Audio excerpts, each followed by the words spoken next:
Et si ta vie n'était pas le fruit du hasard? Et si, au lieu de ça, tu étais ici pour une raison? Tu n'es pas un accident biologique sur une petite planète dans une galaxie ordinaire. Caché dans chaque tradition ancienne sur Terre, à travers les cultures, les siècles, les millénaires, élaborés indépendamment par des personnes qui ne se sont jamais rencontrées, se trouve la même idée. Une réponse à Pourquoi nous sommes ici? Certaines l'appellent le destin, d'autres le karma. Des civilisations entières ont été construites autour de cela. Et ces dernières années, un nombre croissant de chercheurs et de personnes ayant vécu des expériences l'appellent l'école de la Terre. L'idée que cette planète n'est pas simplement un endroit où l'on se retrouve coincé, mais un lieu où nous avons tous été envoyés. Les luttes, les relations, la douleur, la joie que nous vivons, tout cela fait partie du programme de l'école de la Terre. Votre âme est arrivée ici avec quelque chose de précis à apprendre. Ce que nous faisons ici crée une onde qui se propage vers des personnes que nous n'avons jamais rencontrées, à travers les générations et peut-être même à travers le cosmos. En remarquant des schémas dans la description du voyage de l'âme et des leçons à apprendre à l'école de la Terre, présents aussi dans les textes anciens, traditions mystiques et pratiques religieuses, on peut se demander: et si ce n'était pas une coïncidence? Et si nous pouvions rassembler toutes ces pièces et voir comment cela pourrait changer nos vies? L'école commence.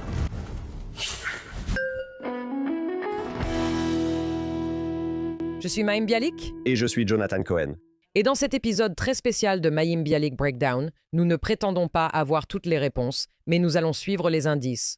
Nous allons explorer les preuves, certaines enracinées dans des textes anciens, d'autres provenant d'expériences actuelles. Et nous verrons ce qui se passe lorsque nous commencerons à relier toutes ces pièces. Rejoignez-nous dans ce voyage. S'il se passe ici quelque chose de plus grand que ce qu'on nous a dit, ne voudriez-vous pas l'apprendre en premier?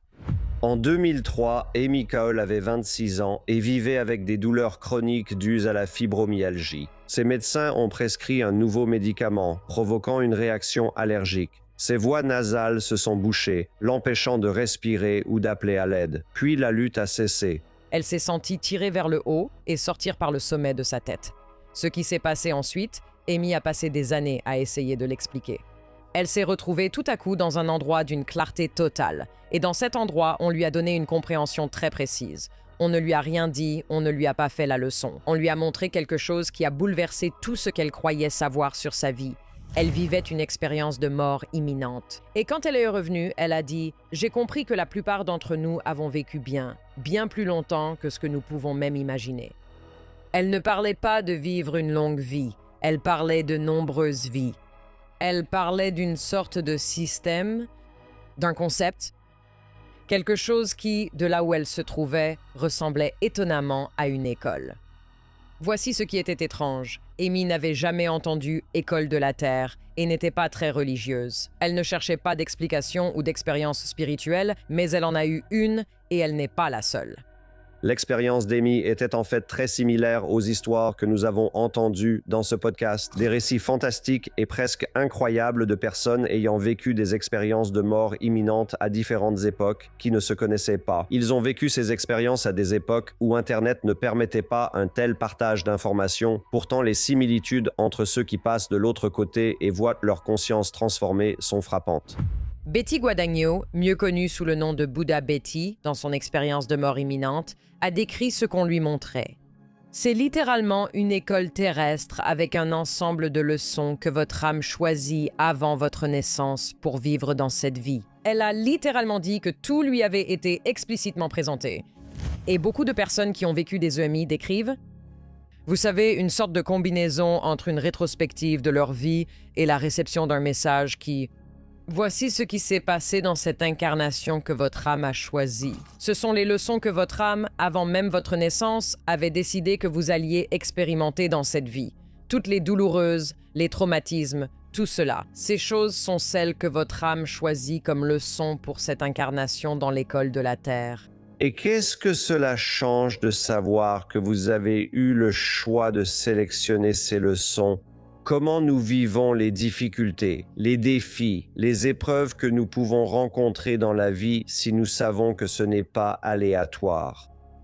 Comment cela change-t-il notre façon de les vivre? Et nous allons examiner ces textes anciens qui pourraient indiquer et aider à prouver que c'est effectivement vrai. Eh bien, d'abord, parlons de l'école terrestre. Vous savez, est-ce que c'est quelque chose dont on parle seulement maintenant parce que les gens rapportent des EMI? Non, c'est en fait une idée ancienne. Et cela ne vient pas d'une seule religion, ni même d'un seul contexte culturel, ni même d'un seul continent. Donc, ce que nous avons, c'est cette idée commune qui a émergé de façon indépendante et répétée à travers apparemment des milliers d'années d'histoire humaine. On peut donc la retrouver en Grèce, dans la Grèce antique, on peut la retrouver à Jérusalem. On peut la retrouver au Tibet. On peut aussi la retrouver dans les Védas et dans les traditions orales des communautés autochtones sur chaque continent. Ce sont donc des civilisations totalement distinctes, sans contact lors de la formation de ces idées. Des langues différentes, des expressions différentes, des incarnations différentes de Dieu. Tout est différent, mais elles décrivent essentiellement la même école terrestre. Alors, qu'est-ce que l'école terrestre? L'idée est en fait d'une simplicité trompeuse. Et si cette planète, cet endroit que nous appelons tous notre maison, nous n'y étions pas simplement échoués, mais que c'était un lieu où nous avons été envoyés ou que nous avons choisi de venir? De nombreuses expériences de mort imminente disent que l'autre côté est en réalité notre véritable foyer. Que nous sommes des âmes venues vivre une expérience physique et que nous sommes venus ici pour nous incarner, pour avoir des relations, pour vivre des pertes, pour connaître l'échec, pour traverser des moments qui semblent prêts à nous briser. Tout cela fait partie de ce parcours. Alors, à quoi sommes-nous inscrits? Il n'y a pas que les personnes ayant vécu des expériences de mort imminente qui ont une compréhension de ce qu'est cette école de la vie sur Terre.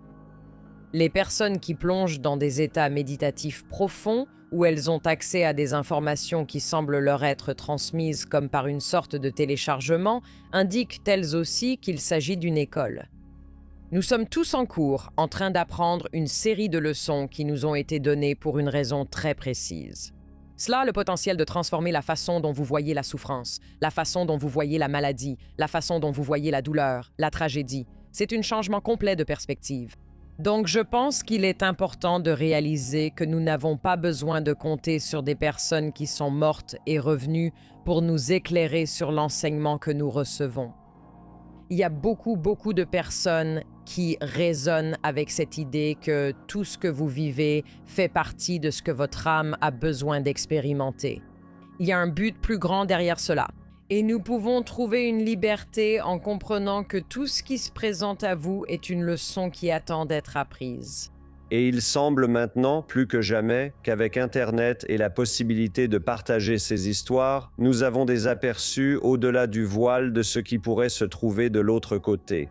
Mais revenons en arrière et explorons les indices qui ont été cachés et transmis de génération en génération par des cultures du monde entier. L'une des premières références à cette idée que ce n'est pas tout ce qu'il y a pour notre âme vient en fait de la République de Platon. Et au cas où vous ne vous souviendriez pas de votre dernier cours de lettres classiques, cela se situe vers le IVe siècle avant notre ère.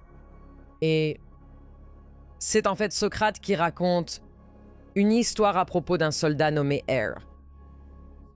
Donc R était cet homme qui est mort au combat, mais son corps a été retrouvé sur le champ de bataille 10 jours plus tard, et il ne s'était toujours pas décomposé. 2 jours plus tard, il le place sur le bûcher funéraire et il revient à la vie. Il est de retour et il a un message. Ce qu'R décrit, c'est qu'il observe les âmes dans l'au-delà en train d'être examinées, jugées. Les justes s'élèvent vers le haut et les injustes tombent en bas. Mais voici ce qui a glacé le lecteur de Platon. Les âmes avaient alors l'opportunité de choisir leur prochaine vie. Il a vu Ulysse tirer le dernier sort et choisir la vie d'un citoyen ordinaire. Ulysse avait eu assez de gloire et il voulait apprendre quelque chose de différent. Alors ces âmes reçurent à boire de l'eau du fleuve l'été, le fleuve de l'oubli, afin que lorsqu'elles arriveraient dans leur nouvelle vie, elles n'aient aucun souvenir de leur vie précédente, ni du fait qu'elles avaient choisi. Vous pourriez dire que Platon écrivait un récit fantastique, mais il n'était pas un auteur de ce genre. C'était un philosophe et il affirmait que les choix que nous faisons dans cette vie reflètent ce que nos âmes sont venues apprendre ici. Et l'univers est organisé autour de cet apprentissage. Platon était génial, il avait clairement compris quelque chose. Oui, c'était un gars plutôt intelligent. Un gars plutôt intelligent. Ce qui est si fascinant, c'est l'idée d'oublier, non? C'est un thème qui revient sans cesse parce que les gens demandent « Eh bien, si nous avons déjà été ici, pourquoi ne pouvons-nous pas nous souvenir entre les vies ?» Et ce qui se passe, c'est que lorsque certaines personnes modifient leur état de conscience, commencent à méditer, elles peuvent commencer à se souvenir. Et nous nous demandons, sommes-nous en train de l'imaginer de façon créative? Ou recevons-nous réellement des informations du passé? Cette notion d'oubli rappelle quelque chose dans la tradition orale, dans la tradition juive, où l'on dit que lorsqu'on est bébé dans le ventre de sa mère, on apprend toutes les langues, de tous les animaux, de tous les arbres et de toutes les plantes. Tu apprends les langues de tout l'univers. Et juste avant ta naissance, l'ange lila touche ta bouche et tu es amené à oublier. Donc, l'une des explications dont nous avons déjà parlé concerne le petit arc de l'ange entre ton nez et ta lèvre supérieure. C'est là que l'ange te touche pour te faire oublier. Mais l'idée, c'est que tu as le reste de ta vie pour découvrir toutes les langues des animaux, des plantes et des arbres. Que tu le sais quelque part dans ton âme et qu'on t'instruit délibérément à l'oublier pour que tu puisses le réapprendre dans cette incarnation. Il existe une autre tradition kabbalistique du XVIe siècle dans une ville perchée sur une colline appelée Tzfat. Il y avait un mystique juif exceptionnel, Isaac Luria, et il était connu sous le nom de Lari, le lion. Il a créé un système que les érudits juifs considèrent toujours comme l'une des cartes les plus complètes de la réalité. Au centre se trouvait un concept appelé Gilgul, le cycle des âmes, ainsi que le Tikkun, la capacité de réparer et de rectifier dans d'autres incarnations. Ce que Lari a enseigné, c'est que chaque âme arrive dans ce monde avec, faute de meilleure expression, des choses d'ordre spirituel restées en suspens. C'est un travail non accompli ou refusé dans une vie antérieure, et les circonstances de ta naissance, ta famille, tes défis, tes dons et blessures spécifiques, rien de tout cela n'est dû au hasard. Elles ont été faites pour toi car c'est ce que ton âme doit apprendre. Chaque incarnation est un épisode délibéré dans le vaste programme de l'âme, conçu pour la confronter à divers défis de vie adaptés à ses besoins spirituels. Tes expériences les plus difficiles, celles qui semblent prêtes à te mettre à genoux, ce n'est pas la preuve que le système est cruel. C'est la preuve que le système est incroyablement précis. Et cela s'est produit 1000 ans après que Platon ait écrit l'exemple que nous venons de donner. Quelque part entre les deux, vous avez le livre des morts tibétains, n'est-ce pas? C'est le 8e siècle au Tibet. Le livre des morts tibétains est essentiellement un guide pour mourir, destiné à l'âme qui se trouve dans cet espace entre les vies. Et ce que fait le livre des morts tibétains, c'est qu'il décrit les états de conscience que l'âme traverse après la mort, ce qu'elle rencontre, puis les choix auxquels elle sera confrontée avant de revenir dans un nouveau corps. Donc le texte considère cette transition comme quelque chose que l'on peut traverser, que l'on peut apprendre et pour laquelle on peut aussi se préparer, n'est-ce pas? Y a-t-il une partie de votre âme qui peut conserver une certaine sagesse de cette incarnation afin que lorsque vous choisirez la prochaine, tout ne soit pas perdu, n'est-ce pas? Votre conscience peut-elle, d'une certaine manière, contenir ces différentes incarnations que vous avez eues? Et les suppositions qui sont intégrées dans ce genre de notion, c'est que vous l'avez déjà fait auparavant et que vous allez le refaire. Et ce que vous apprenez cette fois-ci va façonner ce que vous serez prêt à apprendre la prochaine fois. C'est comme si chaque âme suivait un parcours. Nous ne sommes qu'une étape. Ce nom, cette identité, ce visage, c'est ce que mon âme fait maintenant. Mais elle apprend des leçons à travers toutes les époques et continuera à le faire. Et c'est ce que chacun de nous espère, que nous ne faisons pas simplement que tourner en rond et répéter les mêmes leçons, qu'il y a une évolution d'une certaine sorte, que la vie n'est peut-être pas parfaite, mais au moins elle n'est pas exactement la même que lors de la dernière incarnation.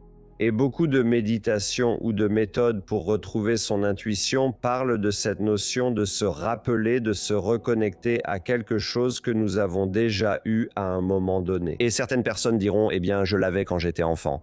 Et d'autres personnes diront « Je ne me souviens même pas si j'y étais connecté quand j'étais enfant, mais cela me semble familier quand j'entends l'idée que nous possédons des connaissances au-delà de ce que nous n'avons vécu que dans cette vie. Comment y avoir davantage accès ?» Nous avons donc parlé de Platon, nous avons parlé de la Kabbale, nous avons parlé de la tradition tibétaine, mais cela apparaît aussi ailleurs. Oui, je veux dire dans des endroits proches. Si tu as pensé au karma dans cette conversation, c'est absolument, tu sais, le prochain point que nous pouvons relier. Dans les traditions védiques et bouddhistes, le karma est souvent mal compris en Occident, comme une simple comptabilité cosmique. Si je fais le bien, il m'arrivera du bien. Si je fais le mal, je serai puni. Pourtant, ce n'est pas le vrai concept du karma. Dans l'hindouisme et le bouddhisme, le karma n'est pas vraiment une question de récompense ou de punition. Il s'agit d'apprendre par les conséquences, comme le recommandent de nombreux manuels de parentalité pour l'éducation des enfants. Privilégier l'apprentissage par les conséquences plutôt que la récompense ou la punition. Non, chaque action laisse une empreinte sur l'âme et ces empreintes façonnent les conditions de ce que sera votre prochaine vie, non pas comme une punition, mais encore une fois, comme faisant partie de ce programme d'apprentissage continu. Ce cycle, c'est le samsara. Le but n'est pas de gagner le samsara, c'est d'apprendre si complètement que vous n'avez plus besoin de revenir.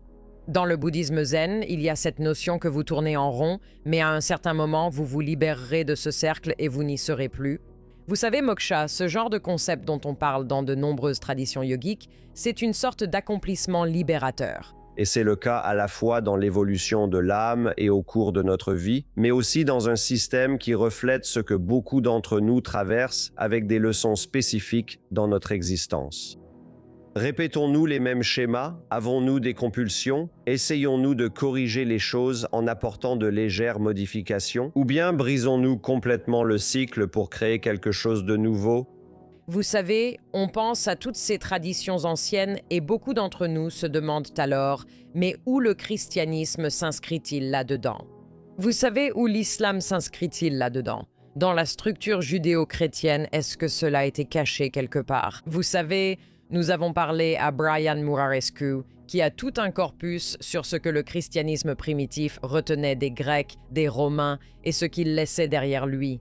Dans la première église chrétienne, il y avait d'importantes communautés qui croyaient à la réincarnation. C'est une caractéristique de nombreux textes de la tradition de l'Ancien Testament juif, poursuivie dans beaucoup de premières communautés chrétiennes. Les chrétiens gnostiques décrivaient l'âme comme étant plus ancienne que le corps, voyageant à travers de multiples vies vers une réunion ultime avec le divin. L'un des théologiens les plus influents de l'histoire chrétienne a beaucoup écrit sur la préexistence des âmes, le voyage de l'âme, l'apprentissage à travers de multiples vies. Et en 553, l'empereur Justinien a convoqué ce qu'on appelait le Deuxième Concile de Constantinople. Et parmi les propositions qu'ils ont décidé de condamner, celle qui a été rejetée était la préexistence des âmes. Donc, la réincarnation a été catégoriquement rejetée de la part de l'orthodoxie chrétienne à cette époque. Donc, ce n'est pas qu'on a découvert que ce n'était pas vrai. Ce n'est pas comme si quelqu'un avait eu une meilleure idée. Cela a été rejeté par un vote, mais l'enseignement n'a pas disparu. Il est simplement devenu clandestin, comme souvent après un rejet par vote. Les Rose-Croix sont ceux qui ont poursuivi cette ligne de pensée qui a survécu à ce rejet du Deuxième Concile. Mais pendant la majeure partie de l'histoire occidentale, n'est-ce pas? Pendant la majeure partie de l'histoire occidentale, cette notion de salle de classe, cette idée de l'école terrestre a vraiment été, en quelque sorte, séparée de toute tradition dominante, mais elle n'a jamais vraiment disparu. Vous savez, elle n'a vraiment jamais disparu. Alors voici la partie qui pour moi est peut-être la plus intéressante. Que ces idées ont émergé à des endroits différents au fil du temps.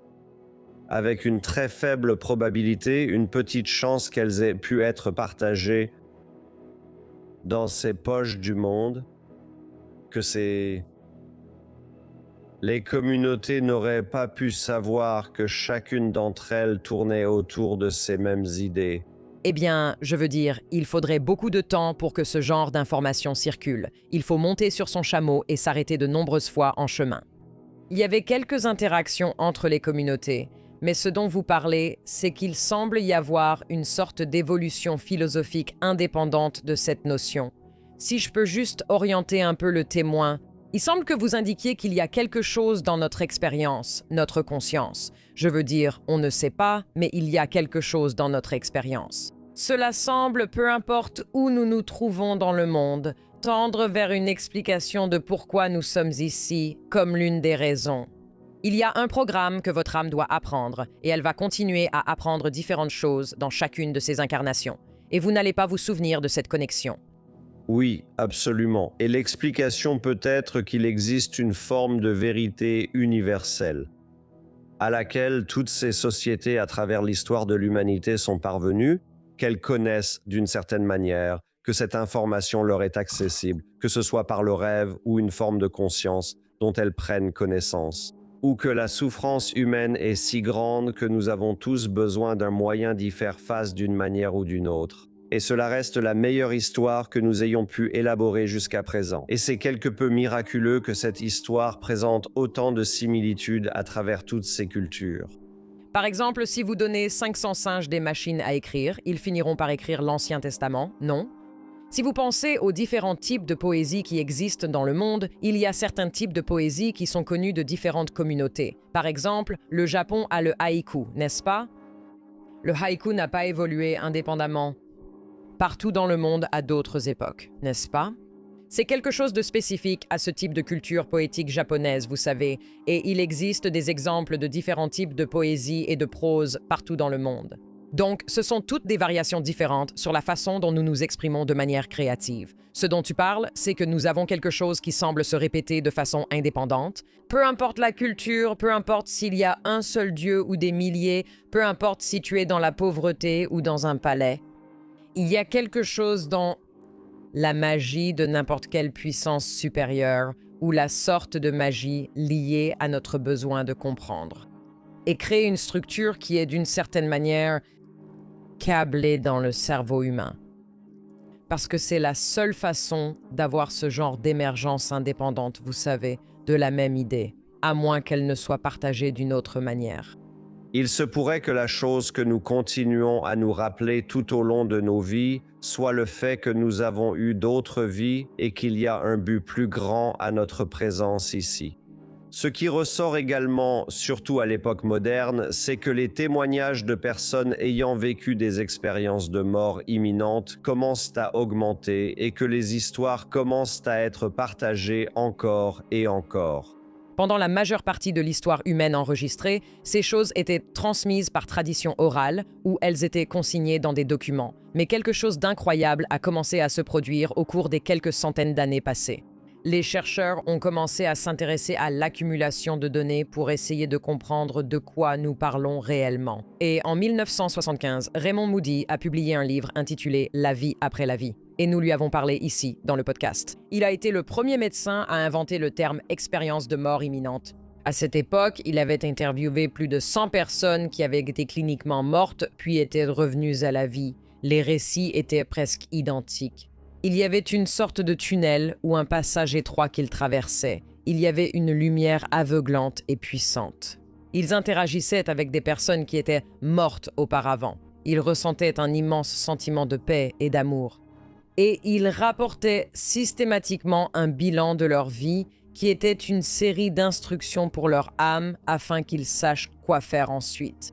Imaginez cela, recevoir des instructions alors que beaucoup d'entre nous se sentent perdus régulièrement et se demandent quelle direction prendre. Est-ce que cela a un sens? Quel est mon but? Et ces personnes, à travers des circonstances extrêmes, reviennent avec une connaissance et une clarté que beaucoup d'entre nous aimeraient avoir et dont nous pourrions tous bénéficier.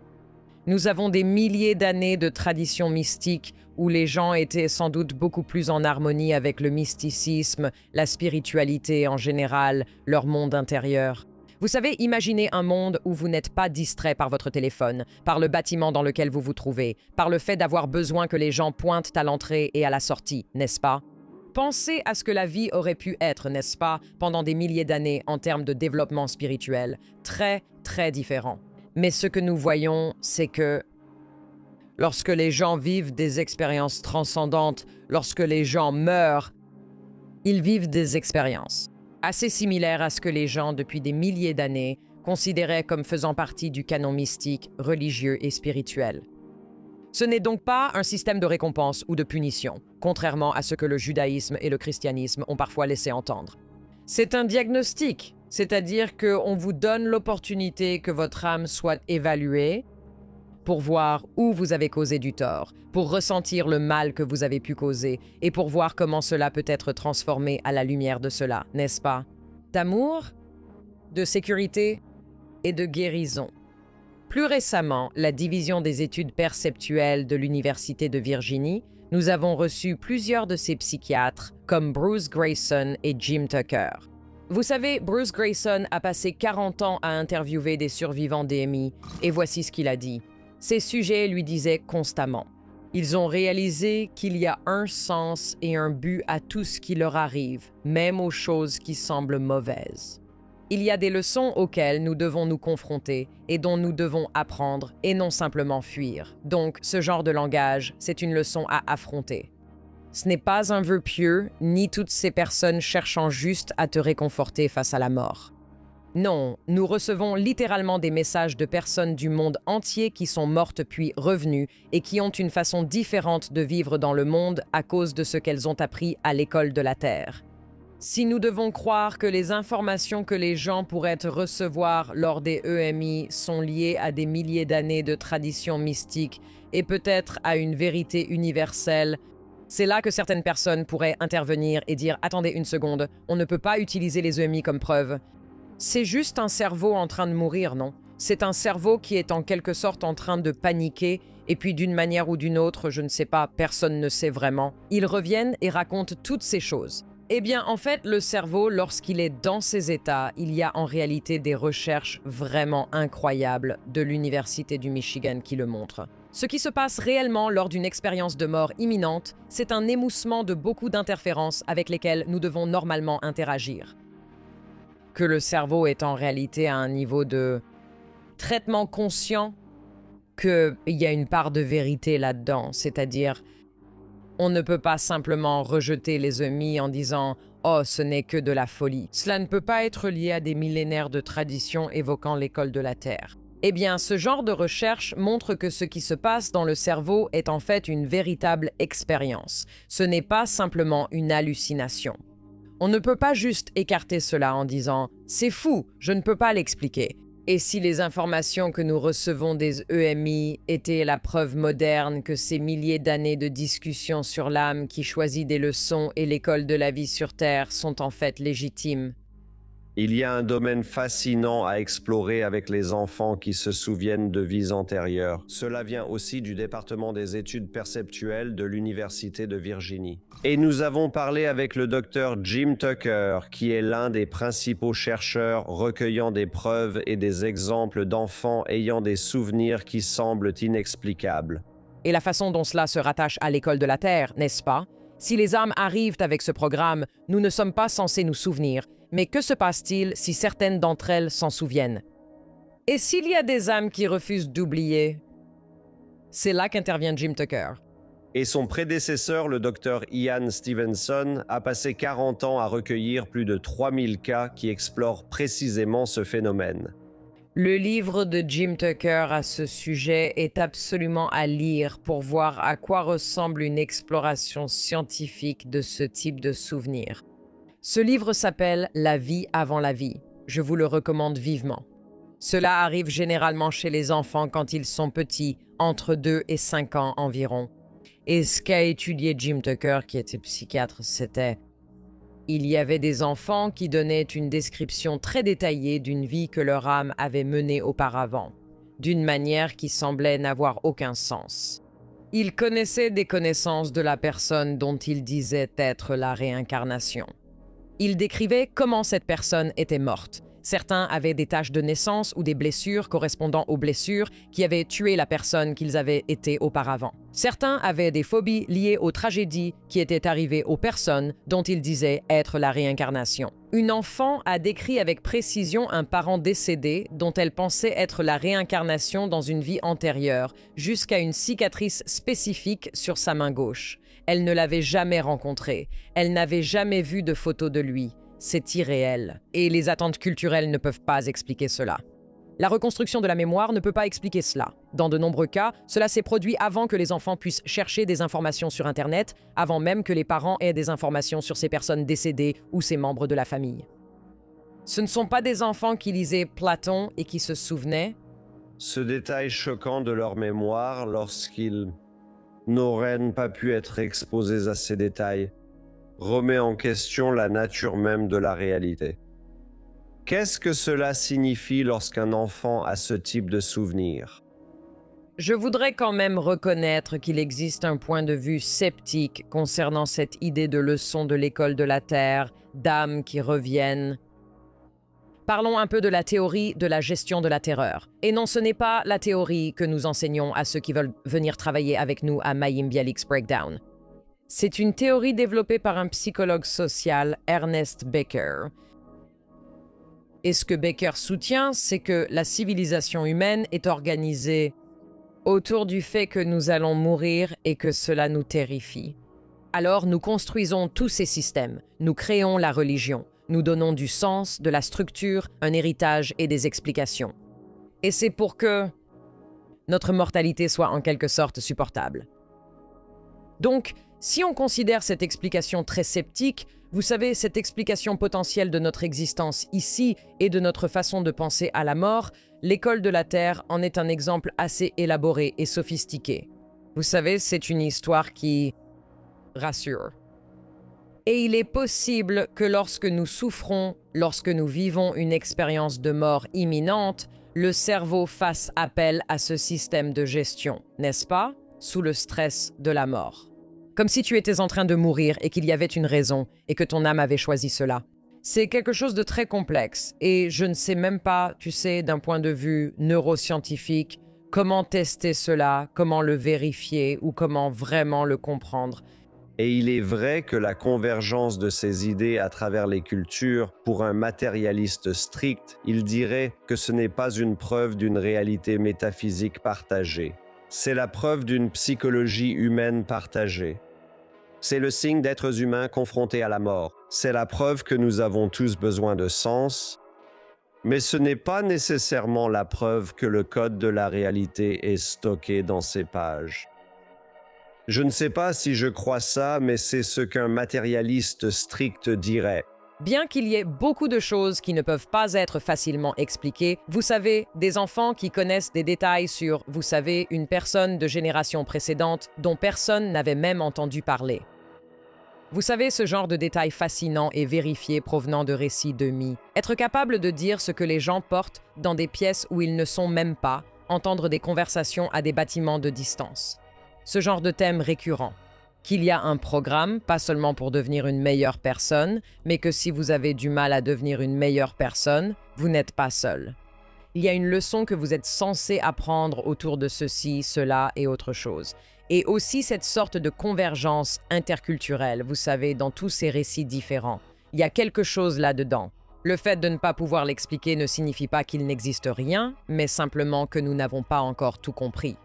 Pour moi, cela aussi élargit la notion de ce que nous faisons ici sur Terre. Toute la civilisation humaine, quel est le but? Les processus qui se déroulent ici ont-ils une signification plus vaste, à l'échelle intergalactique?